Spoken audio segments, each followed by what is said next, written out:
think I found my brake problem.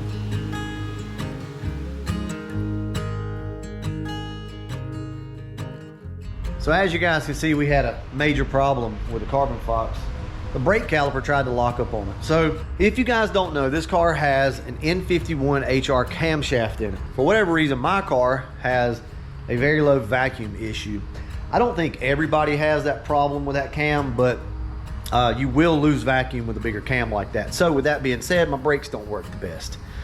Well, obviously we had a caliper lockup, and I'm wondering if the caliper was kind of going bad anyway and maybe wasn't moving very good, and then it just, I don't know guys, I have no clue. So with that being said, I decided to go ahead and replace both calipers with stock style stuff. Now I know everybody's gonna ask in this video, hey Brutal, what do you got against upgrading to big brakes and 5-lug and all that? I don't get off on the pretty brakes and just big rotors. Like, it's cool, but I'm not gonna pay the money they want for it. So that's that. With that being said, we're putting stock style stuff back on it, but I do have a little surprise for you guys when it comes to the rotors. So let's go ahead and start with this. So I ordered this package from LMR. It comes with slotted and cross drilled rotors in 4-lug or 5-lug. You can get them either way. And then also these brake pads. Now I've never used these before, but before I used the Hawk pads. So maybe you guys have used them. I hope they're good. But it's a package deal from LMR that you can get. So I recommend you guys look it up if you want to keep, you know, a very simple, cheap upgrade. Also, you can get this in a 5-lug kit, and it's a very cheap way to swap your car to 5-lug if that's what you want to do, with some really nice rotors. I need to show you guys the calipers. There again, stock style caliper. I got these from O'Reilly, and we are going to paint those red. All right, let me go ahead and get started. I'll pick back up with you guys if I find something interesting that'll help you out.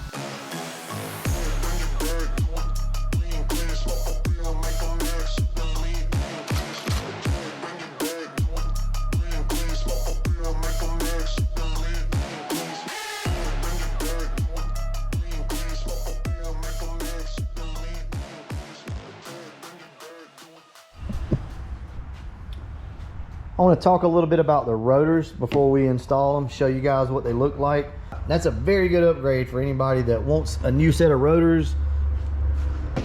And I mean, I'm not gonna lie to you, I'm not big into the brake upgrades, but I mean, I do like a nice set of cross-drilled and slotted rotors because you can see them through certain types of wheels. So that'll look really good. All right, these bearings are not very old in here. I'm gonna reuse these. You guys do whatever you wanna do. So I just come in and paint this stuff on around the inside. So if you guys have never packed the bearings, there's many different ways to do it. You can always kind of scoop it up like this and just kind of pat it. And you can see the grease go through the bearings and out through here. That's how you know you've got it packed good. Best thing to do is just kind of cup your hand. Something like that. Just kind of pack it in there. I've used the squeeze technique before. That works pretty good. Yep, looks good. I can't touch the camera, so I'll get back with you as soon as I get this thing put on. I'm gonna also reuse the front bearing, the outer bearing as well. I know there's gonna be a lot of hate in the comment section. I get it. A lot of you guys just go by the book. You go by what the internet tells you. You do this at your own risk. There you go. All right, good to go. So remember, we already have our inner bearing. So the only thing we got to do now is get this thing up here like this, pop in our outer. Now everybody's got a different technique of doing this. I'll show you the way that I prefer to do it. You can do whatever how you want to. We don't want this nut tight. We know that, right? So, but you do want to seat the bearings. Don't go overboard with it. Just tighten it down, seat the bearing good, and then back off and just go snug with it. Basically just kind of finger tight, but I like to give it a little bump. I'm gonna go ahead and install all this stuff. The main purpose for this video is I wanted to see if this helps my braking issue, okay? This is not like a how to do everything video. But damn, that looks good though, by the way, check it out. That does look good. I get it why you guys like the big brake kits. I do understand, but damn, they got to be so expensive. So for those of you who want to upgrade but you don't want to spend thousands upon thousands of dollars, You can do this, same thing that I did for like 350 bucks. The rotors, if I'm not mistaken, and the brake pads themselves are somewhere around 250. So for the rotors and the pads, about 250. If you needed to get some new calipers, they're usually about 40 bucks a piece, something like that. So not expensive at all. So there you go. There's my upgrade.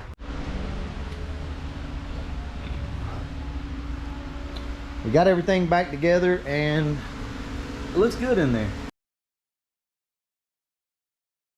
So we have a problem. Originally, I told you that I had a caliper lockup. I just assumed it was a bad caliper, so I went ahead and bought two, and then I bought new rotors, new pads, everything.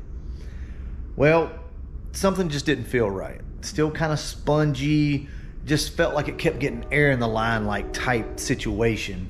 We bled the brakes like 6 times and it just never got right.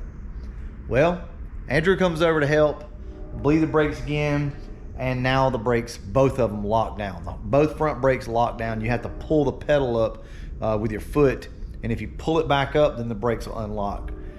I changed the master cylinder on the car, thinking that that might be it, or the rod adjustment was wrong.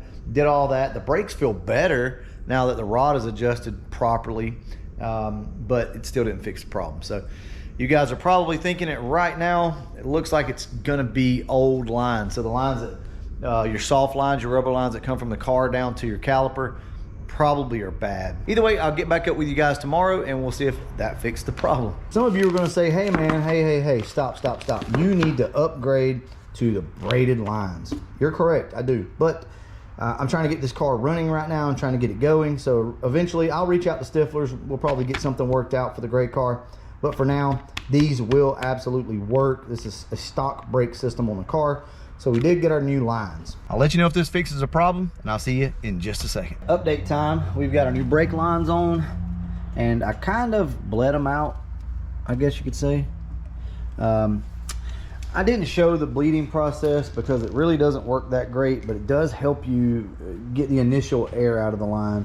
Now I do have one of these over here, and I just never really had good luck with it. It works kind of good and then kind of not. So what I did was just took some of the line out of this setup and did the old like bottle trick, 20-ounce bottle trick. I'm not going to go into details on this, guys, because it doesn't work the best, but I mean, it'll get you by in a pinch if you need to bleed your brakes enough where you can drive it and you don't have anybody to help you. I wouldn't fully rely on this, but anyway, you just fill it up about halfway or so with brake fluid. Run a tube all the way down into it. That's just like a little adapter, but you could just run the hose, one hose all the way down, up, around. Connect it to your bleeder, crack it open, and just start pumping the brakes until it gets the air out. But it doesn't work the best. That's the way it is at the moment. So once somebody gets here and we can really bleed the brakes out good, we'll go ahead and finish this thing up. I've talked way too much in this video. I know you just want to see if this fixes a problem, so we'll go for a quick ride maybe tonight or tomorrow, and I'll let you know if it fixed the problem or not. Catch you then.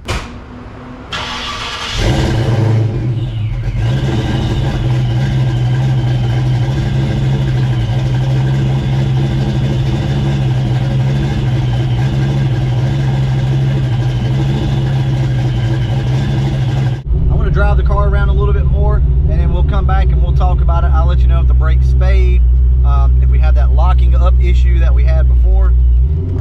Seems to be fine though.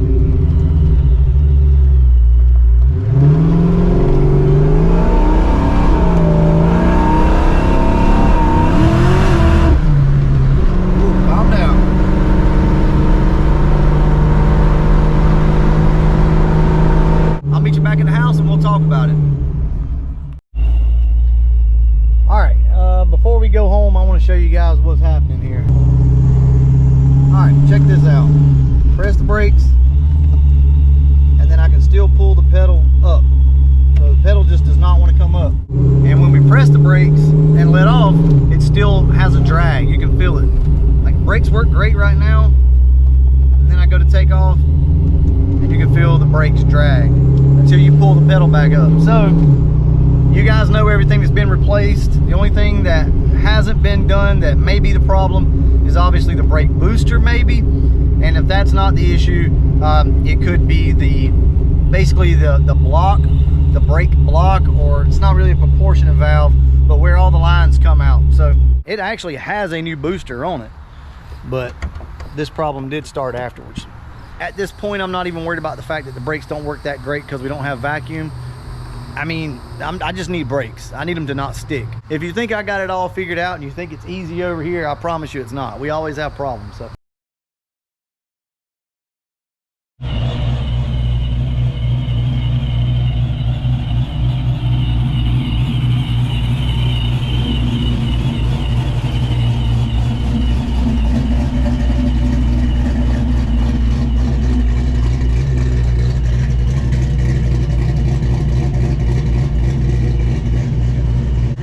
So I went ahead and changed the brake booster on the car.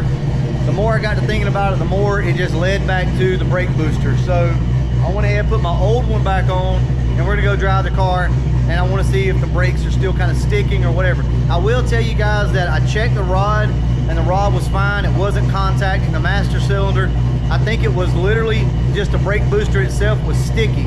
It's old cheap O'Reilly one, so I don't know. Anyway, let's go drive the car, see if that fixed the problem.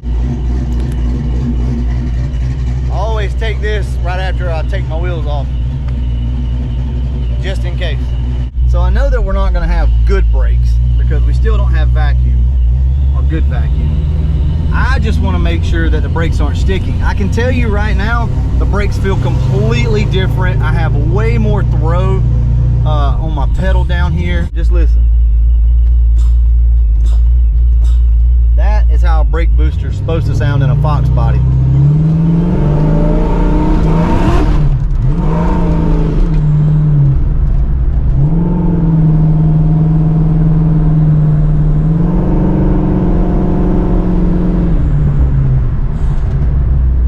Nice. Oh, hell yeah. We got brakes, guys. It worked. So the whole time, I know you guys can't see me, the whole time, all it was a bad brake booster. Nice. All right, guys, let's go ahead and get back to the house and we'll close this video out. Whew. Finally, now I have full travel on my brakes. You can hear the brake booster working, which every Fox body I've ever been in sounds like that. And before, with the other one in it, with the new one in it, it didn't do that. So I just went back to my old one, put it in there, and everything is good. So there you go, guys. Dragging brakes, issues like that. I think what was happening is the brake booster, because I know everybody's going to say, well, it was the rod. It was the rod. The rod was not the issue that I could tell. There was actually some free play in there. But what I think was happening was the rod was coming out of the booster and then not wanting to release and come back. So when I put this one in, everything worked perfectly, so no issues. All right, guys, maybe that helps somebody out. It's been a hell of a journey for 2 days and about $500 worth of freaking parts to find out that it was just a brake booster the whole time. And one other thing, you guys are not gonna believe this, but I swear to you, the car runs better now. Without a doubt, those brakes have been dragging forever. As soon as you touch the throttle, the car takes off. It rolls easier now when you let off the throttle. I'm telling you, the whole time these brakes have been dragging, and it's amazing. It completely changed the way the car performs. I guess the whole time it was under a load, which can also cause overheating issues, which we had in the past if the brakes are constantly dragging. And I would smell brakes. To be honest with you guys, I thought it was my belt. I thought I was smelling belt slip, but come to find out, I think it was just brakes. How I got the two confused, I don't know, but I had no idea that my brakes could be dragging, but they were. The car honestly runs so much better, at least off like initial takeoff and things like that. Anyway, guys, I'm gonna go ahead and wrap this video up, and as always, thanks for watching.